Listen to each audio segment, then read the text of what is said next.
بالله السميع العليم من الشيطان اللعين الرجيم. بسم الله الرحمن الرحيم. الحمد لله رب العالمين، والصلاة والسلام على أشرف الأنبياء والمرسلين سيدنا ونبينا وشفيعنا أبي القاسم محمد وأهل بيته الطيبين الطاهرين المعصومين المظلومين الذين أذهب الله عنهم الرجس وطهرهم تطهيرا. ورحمة الله على أعدائهم وقتلتهم أجمعين. أما بعد، فقد قال الله سبحانه في كتابه المبين وقوله الحق. بسم الله الرحمن الرحيم. كما أرسلنا فيكم رسولا منكم يتلو عليكم آياتنا ويزكيكم ويعلمكم الكتاب والحكمة ويعلمكم ما لم تكونوا تعلمون. صلوات.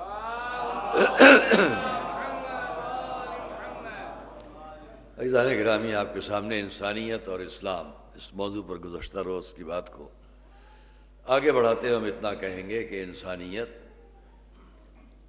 اسلام کے لفظ پر بہت سے افراد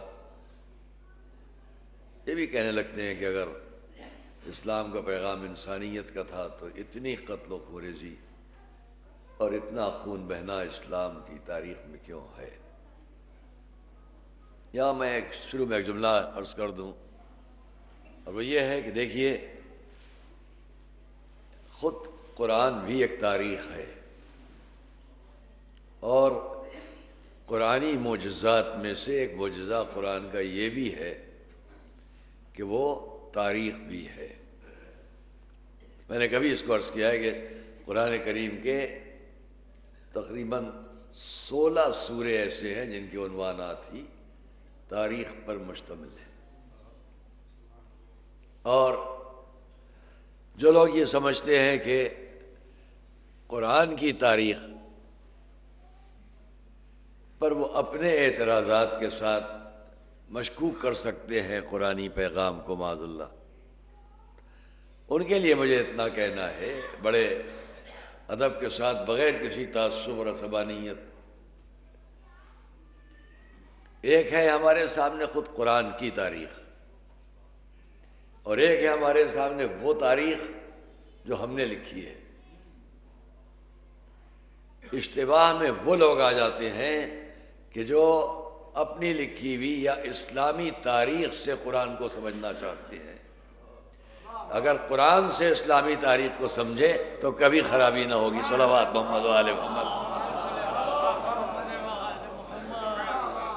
قرآن سے تاریخ اور تاریخ سے قرآن کیا ہے؟ ہمارا آپ کا ذہن کیا کہتا ہے؟ ہم کس پر اعتبار کریں؟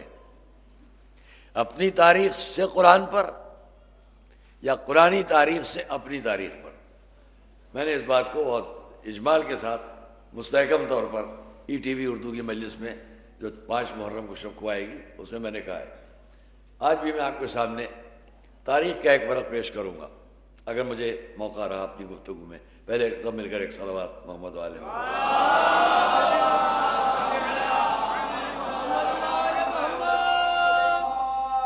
گزشتہ روز میں نے آپ کے سامنے ایک بات کہی تھی، ہندوستان میں مظلوموں کی، سادات کی آمد اور اس لفظ انسانیت کا رشتہ ہمارے اس ملک بھارت کی سرزمین سے۔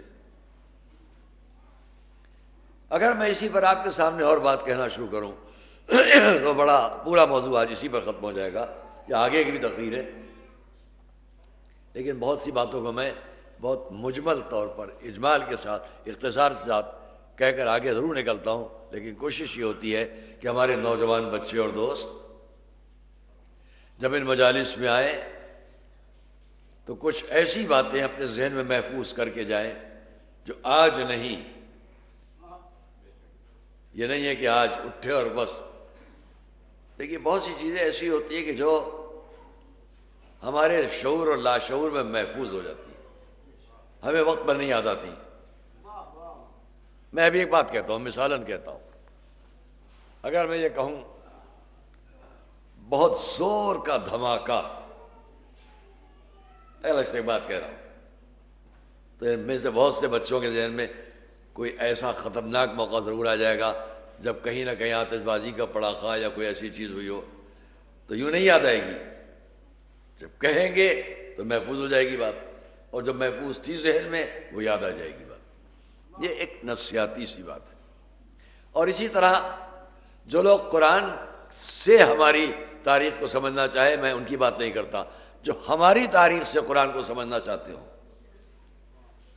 ان کے لیے مجمل بات کیوں ہوتی ہے، ضرور مزاح سے میں دو لفظیں اپنے بچوں کو سمجھانے کے لیے کہہ لوں، اور یہ میں عرض کر دوں کہ یہ بہت ضروری ہے، جہاں جہاں ہمارے نوجوان بچے ہوں فرش شہزا پر بیٹھ کر سنا کریں مجالس کو، بجائے اس کے کہ باہر کہیں یہاں وہاں۔ اگر آپ ٹہلیں گے تو آپ کا ذہن دوسری طرف جائے گا۔ مجلس ایسا درس ضرور ہے کہ جس میں اگر آپ بیٹھ لیے تو زندگی کی بہت سی باتیں یہاں پر سمجھنے کے لیے آ جائیں گی۔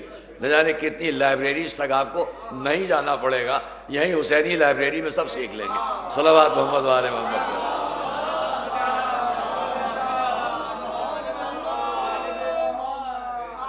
کیونکہ ہم اپنی جو محنت آپ کے سامنے پیش کرتے ہیں، میں آج ہی کی بات کرتا ہوں۔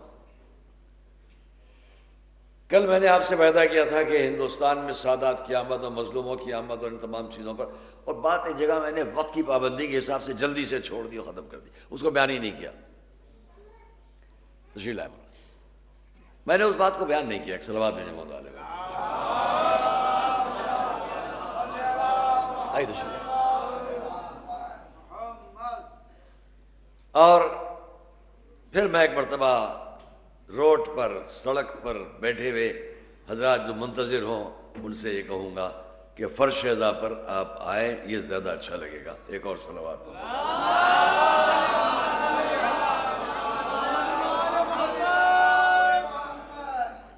میں ابھی آپ سے مجلس پڑھ رہا ہوں، میں آپ سے کہوں، یہ اس لیے کہہ رہا ہوں، تاریخ اور قرآن، ہماری تاریخ اور قرآن، یا قرآنی تاریخ اور ہماری تاریخ، قابل اعتبار کیا ہے؟ ہمارا مورخ جب اپنی بات لکھنا چاہتا ہے، بہت توجہ کیجیے گا، جو میں بہرحال تاریخوں پر دیکھتا رہتا ہوں، اور اس میں ہمارا مورخ ایک بات لے کر چلتا ہے، یہ انسانی فطرت ہے، بچے نوجوان خاص طور سے، ہسٹورین لکھنے چلے، یہ تاریخ آگے بڑھی، بیچ میں کوئی سانحہ، کوئی حادثہ، کوئی واقعہ ایسا ہوا کہ جس سے اس تاریخ کا رخ بدل گیا۔ بہت نازک سی بات ہے، تھوڑا اس پر توجہ کریں گے۔ مثلاً ایک بہت بڑے بادشاہ کے یہاں اس زمانے میں جو بڑے بڑے بادشاہان وقت ہوتے تھے، آج بھی ہوتا، تو ان کے خط لکھنے والے معین ہوتے تھے، بھائی یہ خط لکھ کے بھیج دو۔ اوپر ہلکی ہلکی باتوں کی آوازیں جو آ رہی ہیں تو وہ بھی ذرا ہماری طرف متوجہ ہو جائیں گی۔ اپنی گفتگو کا رخ تھوڑی دیر کے لیے خاموشی سے، آپ کی بھی ایک بات ہو رہی ہے، میں یہیں پہ جو بیان کرنے جا رہا ہوں وہ ان کی بھی باتیں جو اوپر سن رہی ہیں، بھائی مائیں بہنیں بیٹیاں۔ سابق میں نوابین، راجگان، بادشاہان کیا کاتب ہوتے تھے، یہ خط روم کے بادشاہ کو فارس کے بادشاہ کی طرف بھیجنا ہے، یہ لکھو۔ وہ لکھ کے خوشخط صاف ستھرا مہر وغیرہ لگا کے انہوں نے اپنے دستخط کر دی، مہر لگا دی، گیا۔ یہ کاتب ہوتے تھے۔ ویسے ہی کاتبوں کے واقعات، کاتب کہلاتا تھا وہ لکھنے والا، ان کاتبوں کے واقعات میں سے ایک کا واقعہ ہے کہ بادشاہ کے پاس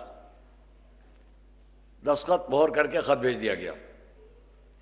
جس بادشاہ کے پاس بھیجا گیا تھا اس نے جب خط پڑھا، اپنے اس بادشاہ کی طرف سے آیا ہوا خط، تو اس میں سب لکھا ہوا تھا، ہم نے اتنی فوج آپ کی مدد کے لیے تیار کر دی ہے، اور ہمارے یہاں اتنا خزانے میں دقت ہے، اور یہ ہے اور وہ ہے، جب آپ کہیے وغیرہ جو تھا۔ بیچ میں ایک جگہ لکھا ہوا تھا اس کے اندر، گھر میں آٹا نہیں ہے۔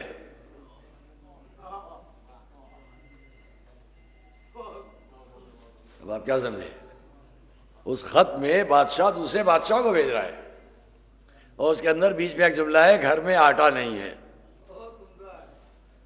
وہاں سے بادشاہ نے سب جواب تو دیا، مگر یہ پوچھا آخر میں بڑے ادب سے کہ اور تو سب خط سمجھ میں آ گیا، یہ نہیں سمجھ میں آیا بیچ میں یہ کیا لکھا ہوا تھا گھر میں آٹا نہیں ہے۔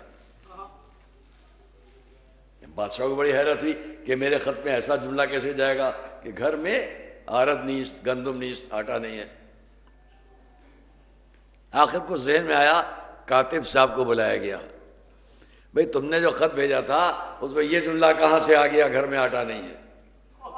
وہ لگا سر جھکا کے معافی مانگنے، تھر تھر کانپنے۔ اس نے کہا حضور مجھے یاد آ گیا جب میں یہ خط آپ کا گھر میں بیٹھ کے نقل کر رہا تھا کہ لاؤں گا خوش خط لکھ کر، وہاں بیوی نے پکار کے کہا گھر میں آٹا نہیں ہے، وہی میں نے لکھ دیا۔ صلوات محمد علیہ وسلم۔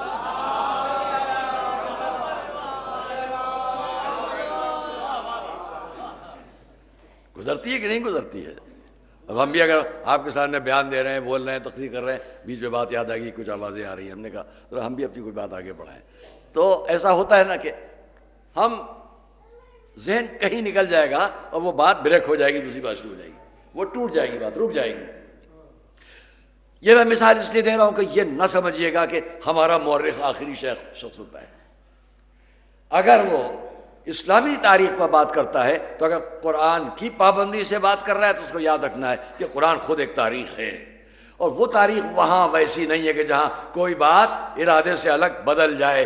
ہمارے ارادے بدل سکتے ہیں، خالق کا کلام نہیں بدل سکتا ہے۔ صلوات محمد و آل محمد پر سب مل کر ایک صلوات پڑھے، محمد و آل محمد۔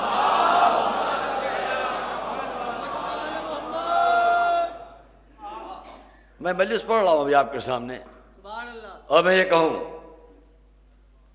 مجلس میں مت آئیے۔ ابھی میں نے کہا تھا سڑک پر بیٹھے لوگوں سے مجلس میں آ جائیے، اور ابھی میں کہوں مجلس میں مت آئیے۔ آپ کہیں گے یہ کیا ہوا، یہ کیا ہوا بھائی؟ حالانکہ بات صرف اتنی ہوگی کہ اگر بعد میں کسی وقت یہ کیسٹ یا لوگ یا جہاں جائے ریکارڈ جا رہا ہے کہ وہ کہیں بات کیا ہوئی تھی، اگر میں نے اتنا کہا مجلس میں مت آئیے، آگے کا جملہ قبل اس کے کہتا بیچ میں لائٹ چلی گئی، اب یہ تو رہ گیا مجلس میں مت آئیے۔ لائٹ آنے کے بعد جو میں نے کہا وہ نہیں آیا، کیونکہ میں نے اس میں یہ کہا مجلس میں مت آئیے اگر صرف سونے کے لیے آ رہے ہیں، مجلس میں مت آئیے اگر صرف باتیں کرنے کے لیے آ رہے ہیں۔ صلوات محمد علیہ وسلم۔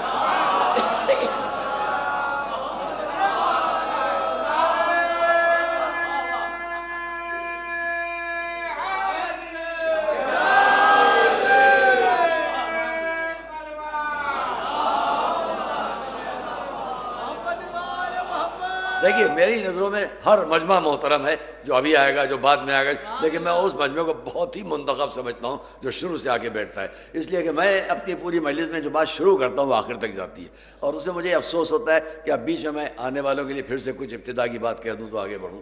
آپ نہیں محسوس کرتے، میں کرتا رہتا ہوں ایسا، یہ برابر ہوتا رہتا ہے، اس میں ایک وقت صرف ہوتا ہے، اور اگر شروع سے ہمارے سامنے حضرات ہیں تو ہم اپنے موضوع پر پوری طرح بات کر رہے ہوتے ہیں۔ موضوع آپ کے سامنے جو عرض کرنے جا رہا ہوں بہت اہم ہے۔ پہلے ایک اور صلوات محمد والے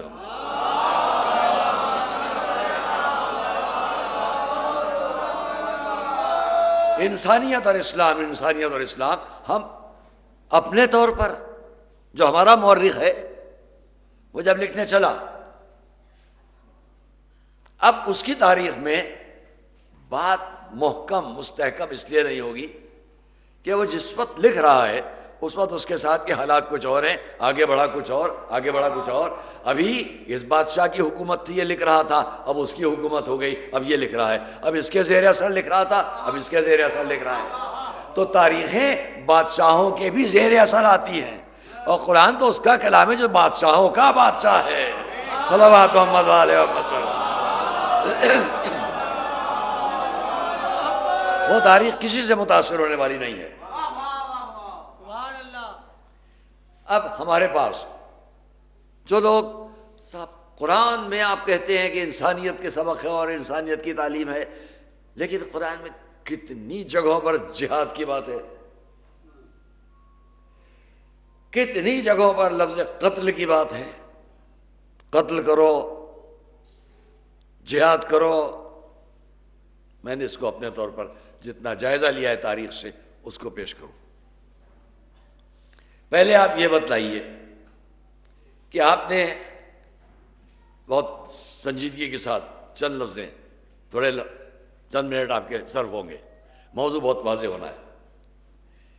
جہاد، قرآن کریم میں لفظ جہاد، لفظ قتال دونوں پر جہاں جہاں بافہم مجمع، پوری توجہ، میرے بچے نوجوان بھی خاص طور سے دیکھیے۔ پہلے تو میں یہ سمجھا دوں کہ سب جانتے ہیں کہ جہاد کے لفظ میں کئی چیزیں شریک ہیں۔ جہاد خالی تلوار چلا دینے کا نام نہیں ہے، یہ ہم سارا عالم اسلام کو، میں نئی بات نہیں کہہ رہا، سارا قرآن کا ماننے والا، تمام دنیا کا عالم فاضل جو بھی قرآن میں، جو اسلام میں اور تاریخ اسلام میں ذرا دلچسپی رکھتا ہے، وہ اس بات کو جانتا ہے کہ قرآن اگر لفظ جہاد استعمال کرتا ہے تو میں اس پر اشرا پڑھ چکا ہوں پورا، بہت زیادہ لفظ جہاد کے بارے میں۔ جب میں نے کبھی اشرا پڑھا تھا، ایک دن جہاد بن نفس پر پڑھا، ایک دن جہاد بن سیف پر پڑھا، ایک دن جہاد باللسان پر پڑھا، ایک دن جہاد بالقلم پر پڑھا۔ تو جہاد کی مختلف قسم کے، قلم سے جہاد، جہاد باللسان زبان سے جہاد، تلوار سے جہاد۔ سب سے مشہور تین ہی جہاد ہیں، قلم، زبان، تلوار۔ بیچ میں رک کر کہتا چلوں تاکہ آپ یہ نہ کہیں بس سادی سادی تاریخ سنا رہے ہیں، حالانکہ سادی تاریخ بڑی اہم ہے، لیکن بیچ میں اتنا کہ جہاد کی تین بڑی اہم باتیں ہیں، زبان، قلم، تلوار۔ میں تینوں مثالیں آپ کے سامنے پیش کر دوں، ایک ہی جگہ، تاریخ اسلام میں ایک ہی جگہ۔ جہاد باللسان وہ وقت ہے کہ جب قلعہ طائف کے سامنے ہمارے حضور پہنچے، قلعے میں بیٹھے ہوئے لوگ قائل نہیں ہو رہے ہیں، علی کو آگے بڑھایا گیا، ہمارے اور آپ کے مولا نے آگے بڑھ کر تقریر کی، پورے قلعہ طائف کے لوگ اسلام لے آئے۔ قلم صلح حدیبیہ کس کے حوالے کیا گیا لکھنا؟ ایسا لکھا علی کے قلم نے کہ قرآن نے کسی جنگ کی وہ تعریف نہ کی جو اس صلح کی تعریف کر دی۔ اِنَّا فَتَحْنَا لَكَ فَتْحًا مُبِينًا، ہم نے آپ کو کھلی ہوئی فتح عطا کی۔ تلوار تو سبھی جانتے ہیں، ایسی تھی تلوار علی کی کہ رسول نے فرمایا تلوار تو جانے دیجئے، یا علی اللہ حصنی وانت سیفی، اے علی اللہ میرا قلعہ ہے اور تم میری تلوار ہو۔ صلوات محمد علیہ وسلم۔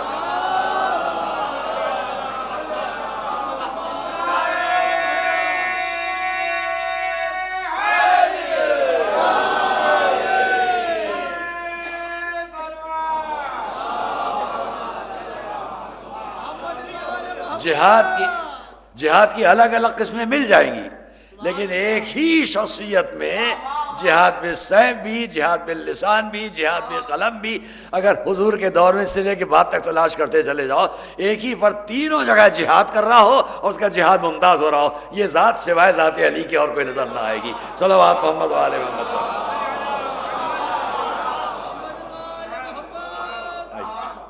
اور آگے بڑھیں اگر ہم، تو آپ اگر لفظ جہاد، جاہد، جہاد، جاہدو، جاہدو، مجاہدین، مجاہد، یہ سب جہاد سے ہے۔ جہاد جہاد جہاد جہاد کا مطلب صرف تلوار چلانا نہیں ہے۔ قتال، کیا قتال کا مقصد صرف یہی کہ تلوار چلاؤ؟ جبکہ قتال ہو، قتال کی لفظ قتل کر دینا بہت واضح لفظ ہے۔ جہاد میں تو جہاد بن نفس بھی ہے، اور علی کا جہاد بن نفس ایسا ہے کہ ہم اور آپ جانتے ہیں بستر پر سو گئے تو اللہ کی مرضی بھی رسول کی طرف سے علی کے حوالے ہے۔ میں ہر مثال پیش کرتا ہے، لیکن میرا موضوع آگے جہاں تک آپ کے سامنے پیش کرنا ہے اور آپ کو لے چلنا ہے اپنے ساتھ، ذرا آپ غور کیجیے گا کہ اگر ہم جہاد کی لفظ پر ہم نے اور آپ نے بات سمجھی کہ خالی تلوار چلا لینا جہاد نہیں ہے، تلوار بھی، نفس سے بھی، زبان سے بھی، قلم سے بھی، یہ سب جہاد ہے۔ قتال، کیا صرف میدان جنگ میں تلوار چلانا ہی قتال ہے؟ ایسا نہیں ہے، وہاں بھی کیا ہے، کبھی میدان جنگ میں تلوار چلے تب بھی قتال ہے، کبھی اپنے نفس کو مارا جائے یہ بھی قتال ہے، کبھی روکا جائے قتال سے وہ بھی قتال ہے۔ تو قرآن میں آپ نے اتنا پڑھا کہ قرآن میں قتال کی لفظ بہت ہے، جہاد کی لفظ بہت ہے۔ جو میری گنتی اور عدد شمار کرنے کے مطابق ہے، قرآن میں 41 جگہوں پر لفظ جہاد اپنے مختلف معنی اور مختلف اعتبارات اور مختلف استعمالات کے ساتھ ہے، اور لفظ قتال قرآن میں تقریباً 169 یا 170 جگہ پر الگ الگ طریقوں پر استعمال ہے۔ قاتلو، قاتلا، یقاتلون، مقاتلہ وغیرہ، اس طرح سے استعمال، سب کا مطلب قتل کرنا۔ لیکن یہ قتل کرنا وہ نہیں ہے، غور کرنا، میں کسی نتیجے تک آپ کے ذہن کو لاؤں گا۔ یا ایھا الذین آمنوا لا تقتلوا الصید، دیکھو شکار کو قتل نہ کرو وانتم حرم، سورہ مائدہ، اور تم حالت احرام میں ہو، تو روکا گیا قتال سے کہ نہیں؟ ہر جگہ لفظ قتال قتل کر دینے کے لیے قرآن میں نہیں ہے، ورنہ شکار سے روکا جا رہا ہے۔ لا تقتلوا الصید، قتل نہ کرو صید کو، شکار کو، جبکہ تم حالت احرام میں ہو۔ اور ایک آیت تو ایسی جو پورا مجمع یعنی کتنی بار جانتا ہے اور سنتا ہے، من قتل نفسا بغیر نفس او فساد فی الارض فکانما، 2 مرتبہ لفظ قتل یہاں پر ہے۔ من قتل نفسا، جس نے کسی کو بغیر کسی گناہ کے، بغیر کسی جرم کے قتل کر دیا، من قتل نفسا بغیر نفس او فساد فی الارض فکانما قتل الناس جميعا، تو اجازت قتل کب ہوئی؟ قتل کی اجازت کب ہوئی؟ روکا گیا، منع کیا گیا۔ قرآن کی تاریخ جب پڑھو گے تو جہاد نظر تو بہت جگہوں پر آئے گا، لیکن اگر اپنی تاریخ سے ہم پڑھیں گے تو مجلس میں مت آئیے والی بات ہو جائے گی۔ صلوات محمد وآل محمد پر۔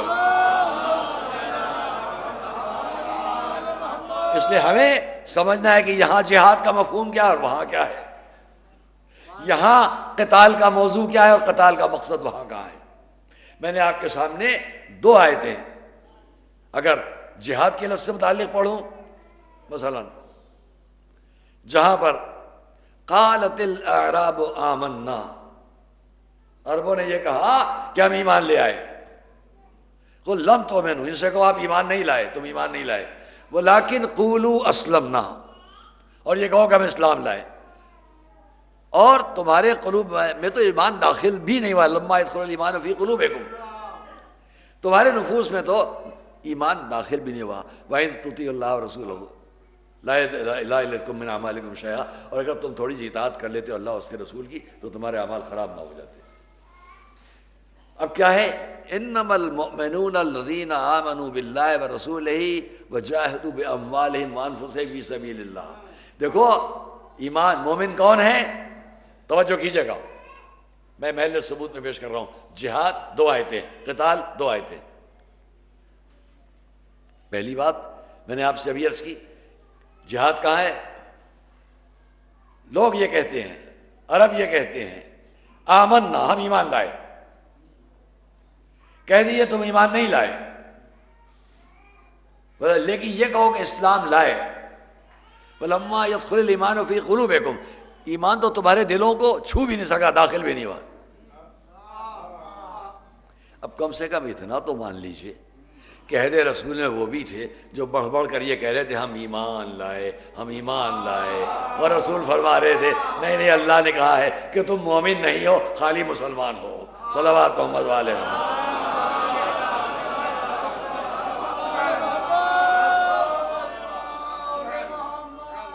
آگے بڑھ کے اسی آیت میں، آگے نہیں اسی آیت میں، مومن کون ہے؟ انما المؤمنون الذین یؤمنون، مومن کون ہے؟ جو اللہ پر اس کے رسول پر ایمان لائے، اور ذرا بھی ایمان لانے کے بعد ان کے قلوب میں ذرا بھی شک داخل نہیں ہوا۔ جب میں ایک صلوات محمد والے محمد، انما المؤمنون الذین آمنوا باللہ ورسولہ ثم لم یرتابوا، پھر ذرا بھی شک نہیں کیا، وجاہدوا باموالہم وانفسہم فی سبیل اللہ، اور انہوں نے اپنے نفوس سے اور اپنے مال سے اللہ کے راستے میں جہاد کیا۔ اب یہ کون سا جہاد ہے؟ اور بہت توجہ کیجیے گا، ایک بات کی طرف متوجہ کرنا ہے، جہاد کی لفظ کہاں پر آئی؟ مومن، دونوں کی الگ الگ تفریق کو محسوس کیجیے۔ عرب یہ کہتے ہیں ہم ایمان لائے، کہا نہیں اسلام لائے. توجہ کیجیے گا. قالت الاعراب آمنا قل لم تؤمنوا ولکن قولوا اسلمنا. یہ کہو کہ ایمان نہیں لائے، اسلام لائے. اب قرآن بتا رہا ہے مومن کون؟ انما المؤمنون الذین آمنوا باللہ ورسولہ ثم لم یرتابوا. ذرا بھی شک نہیں کیا ایمان لانے کے بعد. یہ ہے مومن. اور اپنے مال اور نفس سے راہ خدا میں جہاد کیا. اگر توجہ ہے تو جملہ ضائع نہ جائے. قرآن نے بتلا دیا جہاد کی لفظ کہاں پر استعمال ہوئی. جنہوں نے کہا کہ ہم اسلام لائے، یا جن کو قرآن نے کہا یہ مومن ہیں. پہچان لیجئے گا کہ جہاد کی لفظ اسلام سے وابستہ نہیں کی جا رہی ہے، مومن سے وابستہ کی جا رہی ہے. اب غلط فہمی میں نہ آئیے گا کہ جہاں جہاں اسلام ہے وہاں وہاں جہاد ہے. صلوات محمد وآل محمد پر. ایک اور صلوات محمد وآل محمد. یہ بات جو میں نے آپ سے عرض کی یہ نہ کسی نے لکھی ہے، نہ کسی تاریخ میں، نہ کسی جگہ ہے، لیکن قرآن کی آیات میں تفسیر بالرائے سے الگ تفسیر پر خدا نخواستہ نہیں ہے. اس لیے کہ میں نے آپ کے سامنے محل ثبوت میں بات پیش کی ہے، اور اس کو کسی نے اس جگہ پر اس طرح سے عکس نہیں کیا جو میں آپ کے سامنے عرض کر رہا تھا. لیکن ولیکن قولوا اسلمنا، کہو کہ اسلام لائے. ایمان تو داخل بھی نہیں ہوا. یہاں پر جہاد نہیں ہے، یہاں لفظ جہاد نہیں ہے. اب مومن کی تعریف کی گئی، انما المؤمنون الذین آمنوا باللہ. مومن کون ہے؟ جو اللہ پر ایمان اور رسول پر ایمان لائے، پھر شک بھی نہیں کیا، اور پھر اپنے مال اور اپنے نفس سے جہاد کیا. تو لفظ جہاد قرآن نے اسلام کے ساتھ نہیں رکھی، ایمان کے ساتھ رکھی ہے. تو اب یہ غلط فہمی نہ ہو کہ جناب قرآن اسلام جگہ جگہ جہاد. آپ قرآن کو سمجھے ہی نہیں تو اعتراض کیا کریں گے قرآن پر؟ سمجھتے تو کبھی یہ نہ کہتے کہ اسلام جہاد کا حکم دیتا ہے. ایمان جہاد کا حکم دیتا ہے، اسلام نہیں. صلوات محمد علیہ وسلم.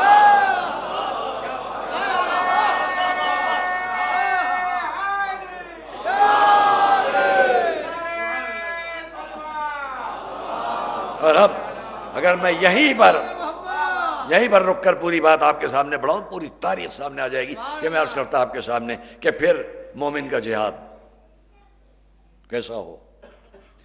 اسلام تو سب جگہ ہے، ساری دنیا میں اسلام اسلام اسلام اسلام. اور اعتراض کرنے والے جناب اسلام میں جہاد، قرآن میں جہاد، جگہ جگہ جہاد. آپ سمجھتے ہی نہیں. اسلام میں جہاد اس وقت اگر عام کر دیا جاتا تو جتنی خوریزی ہوئی ہے اسلام کے نام پر سب اسلام پر منسوب ہو جاتی. اس لیے یاد رکھنا کہ جہاں جہاں اسلامی تاریخ میں خون بہتا ہوا نظر آئے، خونریزی نظر آئے، اس میں یاد رکھنا کہ یہ حکومت کے نام پر خونریزی ہو رہی ہے، اسلام کے نام پر نہیں ہو رہی ہے. صلوات محمد وآل محمد.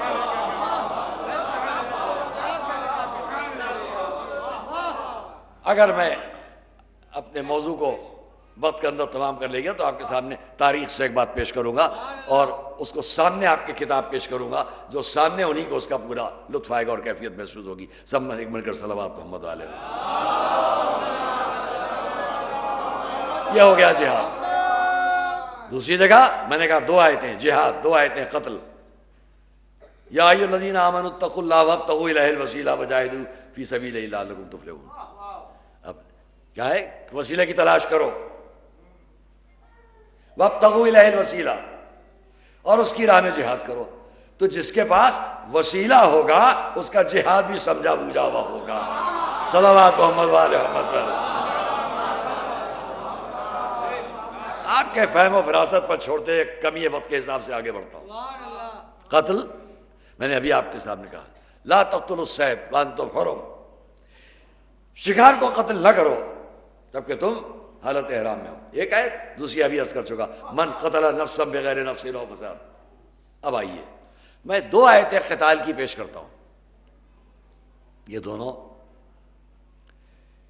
اس موقع پر ہیں کہ جن میں سے تاریخ کا پس منظر کیا ہے ادھر آپ متوجہ ہوں گے.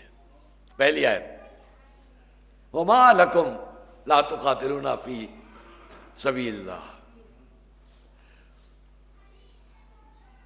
والمستضعفین من الرجال والنساء والولدان یقولون ربنا اخرجنا من هذه القرية الظالم اهلها وَاجْعَلْ لَنَا مِن لَدُنْكَ وَلِيًّا وَاجْعَلْ لَنَا مِن لَدُنْكَ نَصِيرًا۔ کیا ہو گیا ہے تم کو کہ جو تم قتال کے لیے نہیں اٹھتے؟ یہاں بے شک میں تسلیم کرتا ہوں جن لوگوں کا اعتراض